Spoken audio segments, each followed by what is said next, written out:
అమ్మాయిలు హీరోయిన్లు ఈ బట్టలు పెడితే వేసుకొని పోతే మనమే దరిద్రం అనిపించాల్సి వస్తమ్మా. ఏమనుకోవద్దు హీరోయిన్లు అందరూ.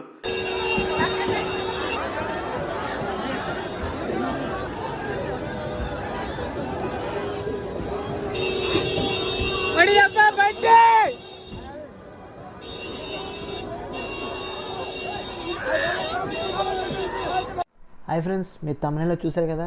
అసలు తప్పేముంది? శివాజీ గారు కరెక్ట్గానే చెప్పారు. తప్పేముంది అందులో?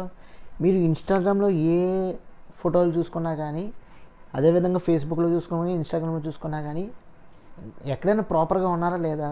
నేను అసలు ఓవరాల్గా ఒక ఆస్పెక్ట్లో చెప్పేది ఏంటంటే, ఎప్పుడైనా సరే మనం పూర్వకాలం చూసుకున్నట్లయితే, ఎప్పుడైతే బ్లాక్ అండ్ వైట్ రోజుల్లో ఎవరైనా సరే, లేడీస్ అనేవాళ్ళు ఎవరైనా సరే, అప్పటి నుంచి ఎప్పుడైతే ఒక ఎరా ఏదైతే ఉందో, ఆర్తి అగర్వాల్ గారు కానీ, తర్వాత వచ్చిన కొంత టైం పీరియడ్లో కానీ అందరూ కూడా పద్ధతిగానే ఉన్నారు, అందరూ కూడా చాలా చక్కగానే ఉన్నారు.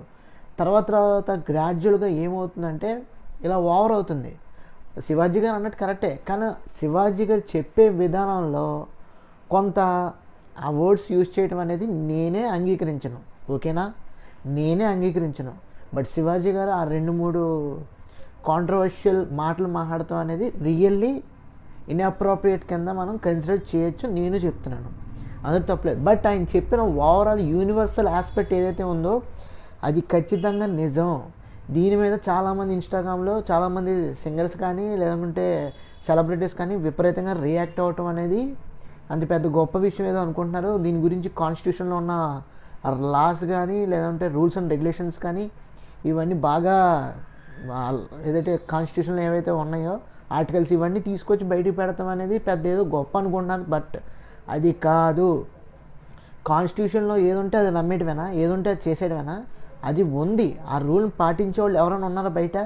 పోనీ సరే, రూల్స్ ఉన్నాయి, రూల్స్ తగ్గట్టుగా ఎవరైనా పాటిస్తున్నారా? లేదు కదా. రూల్స్ పాటించేవాళ్ళు ఆయన పాటించారు కాబట్టి, ఆయన తగ్గట్టుగా చెప్తున్నారు కాబట్టి పాటించమని చెప్తున్నారు. కాన్స్టిట్యూషన్లో ఏవైతే ఉందో ఈక్వాలిటీ అనేది, జెండర్ ఈక్వాలిటీ అనేది ఏదైతే ఉందో, ప్రతి ఒక్కరికి అదే రెస్పెక్ట్ ఉమెన్ అని చెప్పేసి, ఉమెన్ రైట్స్ అని చెప్పేసి, రెస్పెక్ట్ ఉమెన్ అని చెప్పేసి ఇవన్నీ కూడా ఉన్నాయి కాబట్టి దానికి తగ్గట్టుగా నేను మాట్లాడేది ఎక్కడ కూడా ఆయన ఏం తప్పుగా చెప్పలేదు కదా. బట్ 2-3 వర్డ్స్ అనేవి ఇన్అప్రోప్రియేట్గా వాడారు. దానికి తగ్గట్టుగా మనం మాట్లాడతాం అనేది తప్పు లేదు.